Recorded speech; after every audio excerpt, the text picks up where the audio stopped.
Let me ask you something. Do you ever find yourself procrastinating on something important and you can't figure out why? Or maybe you're sitting there feeling overwhelmed, stuck, like you can't move forward, even though logically you know what needs to get done. And while you're sitting there, there's this voice in your head saying things like, why am I here again? Why do I always have to be the one to figure things out? Why is no one else stepping up to the plate? If that sounds familiar, I need to tell you something that might surprise you. What you're calling procrastination or overwhelm or resistance, it's not what you think it is. And once you see what's really happening, everything's going to shift. I'm Patty Ferreira, and today we're talking about why you feel stuck and how to take that power back. Okay, so here's what's happening. You're a high achieving woman. You get things done. You're self-initiated. You have drive. And because of that, you're the one people call when something needs to happen. You're the one who gets the tasks done, the responsibilities, can you handle this request? And you do. You handle it every single time. But here's the thing that's been building underneath all of that. Underneath everything, you're exhausted. Not just physically tired, but soul tired. Tired of always being the one who has to show up. Tired of always being the one who has to figure things out. Tired of proving over and over that you can handle the hard things. And so what happens? A task shows up, something you need to do and know how to do. And instead of jumping in like you normally do, you don't. You procrastinate. You let it sit there, haunting you.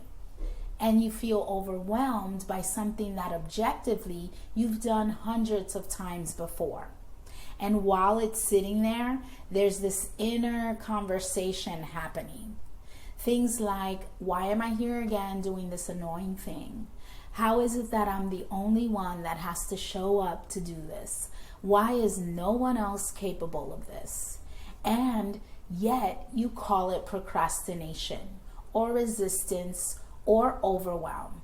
But here's what I want you to see. What you're actually doing is wallowing. Now, before you push back on that, stay with me. Because this isn't the kind of wallowing you might be thinking of, right? This isn't crying on the couch feeling sorry for yourself. This is the high achiever version of wallowing. It's the I'm capable of doing this, but I'm tired of being the only one who can version. It's the why does it always fall on me version. And at the root of all of that, there's this victim mentality. I know, you probably just recoiled at that term. Because if someone asked you, do you have victim mentality? You'd say, absolutely not. I'm the opposite of victim mentality. I'm the one who gets things done. And you're right, you do get things done. But the inner dialogue, the why me energy, the exhaustion from always having to be the one, that's victim energy.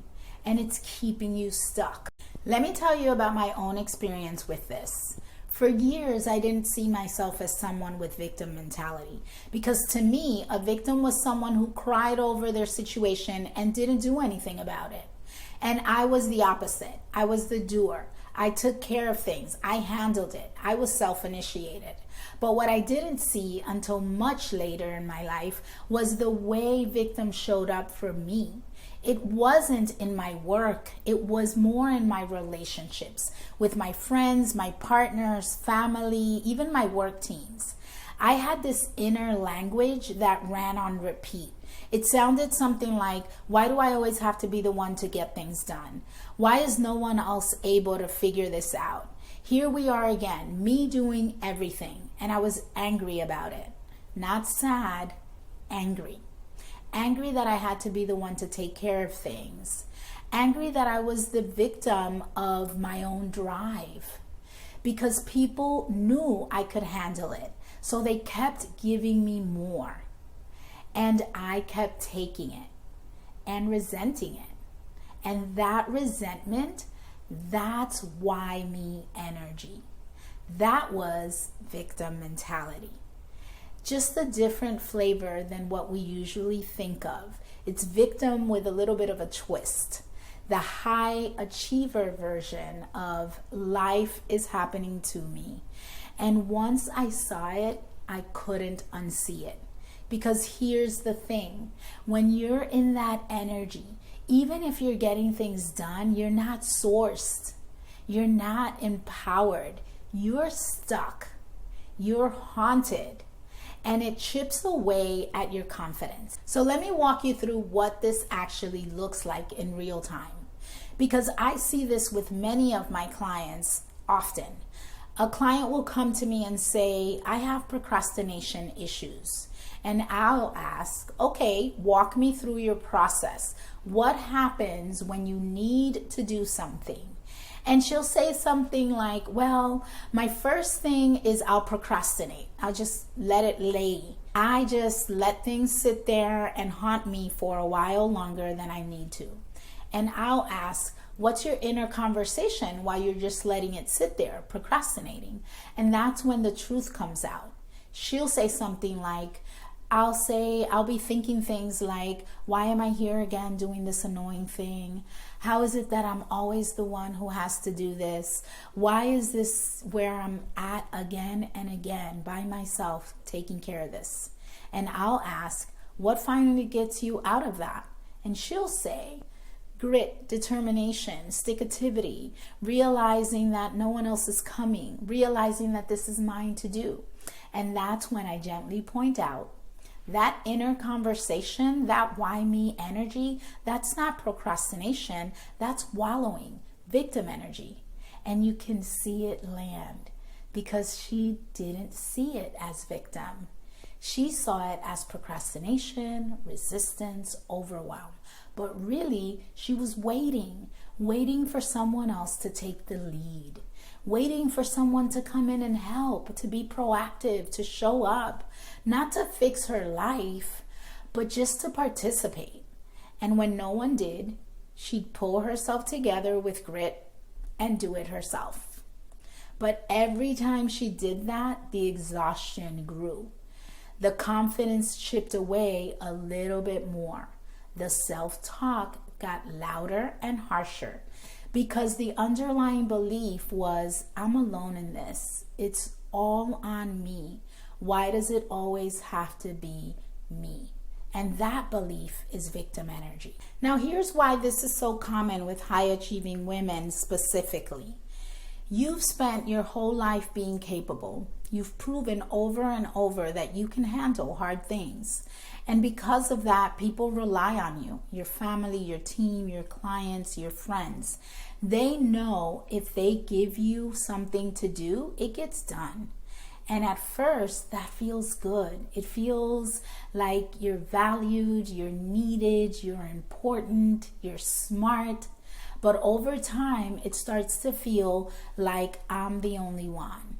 Why no one else is capable? Why does it always fall on me? It starts to feel heavy. And that's when the victim energy creeps in. Not because you're weak, but because you're tired. Tired of always being the strong one. Tired of always being the one who has to figure things out. Tired of waiting for someone, anyone, to show up without you having to ask. And here's the painful part. The more you stay in that energy, the more stuck you get. Because victim energy is powerless energy. Even if you're still doing the things you're doing and you're making it happen, it comes from a place of resentment and exhaustion instead of choosing. And that drains you. It makes everything feel heavier than it needs to be. It keeps you stuck in a loop. Here we are again, me doing everything. So let's talk about what this is really costing you. Because this isn't just about feeling tired or frustrated. This is about your confidence. Every time you go through that cycle where you procrastinate, wallow, finally do it with grit, you're reinforcing the belief that you're alone in this. That no one else is coming or no one else is capable. That it all falls on you. And that belief, it erodes your trust in others, and eventually it erodes your trust in yourself. Because if you're constantly operating from why me energy, you're not operating from your power. You're not making decisions from a place of choice. You're making them from a place of obligation. And that makes everything feel like a burden. It's costing you your inspiration. When you're in victim energy, you cannot feel inspired. You're just getting through. And on the other side of getting through, there's no fulfillment. There's just relief and exhaustion and dread of the next thing. It's costing you your relationships, because when you're waiting for people to show up and they don't, you resent them. Even if they don't know you're waiting, even if you never asked, you're holding them responsible for something they didn't know they were supposed to do, and that resentment builds. It's costing you your joy, because you can't enjoy what you're doing if you're doing it from a place of I have to. Even when you succeed, there's no celebration. There's just, okay, what's next? Let's get going. And here's the biggest cost. It's keeping you small. Because when you're stuck in victim energy, you're not stepping into your full power. You're not taking bold risks. You're not trusting yourself to figure things out. You're just surviving, getting through, and proving you can handle it. And that's not the life you're meant to live. So how do you shift out of this? How do you move from victim to creator, from stuck to sourced, from exhausted to empowered? It starts with seeing it. And I know just hearing this may seem a little bit uncomfortable, because victim mentality feels like an accusation. But here's what I need you to understand. Your victim behavior is not a flaw. It's an invitation. It's an invitation to step into your power. It's a precise lesson in your personal development. When you decide and you notice yourself in it, in this why me energy, that's not a signal that something's wrong with you. It's a signal that you're ready to take your power back. So here's what this looks like in practice. Step 1, notice the pattern. The next time you find yourself procrastinating, resisting, or feeling overwhelmed by something you've done before, pause, breathe, and ask yourself, what's my inner dialogue right now? And if it sounds like, why me? Why am I the only one? Why is no one else coming to the table? Here we are again. You're in victim energy, and that's okay. You're not bad for being there. You're only human. But now you see it, and seeing it is the first step. Step 2, witness it neutrally. Don't judge yourself for it. Don't shame yourself. Just observe it like you're watching someone else. And you're like, interesting. I'm wallowing right now. I'm waiting for someone to show up. I'm in my why me energy. When you can witness it without judgment, you create a space for choice. Step 3, change the question from why me to what do I want? Do you want to do the task, or do you want to delegate it? Do you want to be the one to lead, or do you want to step back? Do you want to participate in this, or do you want to say no to it? When you shift from I have to what do I want, you reclaim your power. Because now you're choosing, not reacting. And step 4, own your choice. If you decide to do this thing, own it. Don't do it with resentment. Don't do it with I have to energy. Do it with I'm choosing this. And understand your why. Maybe you're choosing it because it aligns with your values. Maybe you're choosing it because no one else can do it as good as you can. Maybe you're choosing it because you want to live the results. Whatever the reason, own it. And if you decide not to do it, own that too. Delegate it. Say no. Let it go. But don't stay in the limbo of I don't want to do this, but I guess I have to do this. because that's victim energy. Choosing, no matter what it is creator energy. Step 5, notice the shift. When you move from victim to creator, from I have to I choose to, you'll feel it. You'll feel sourced, empowered, inspired.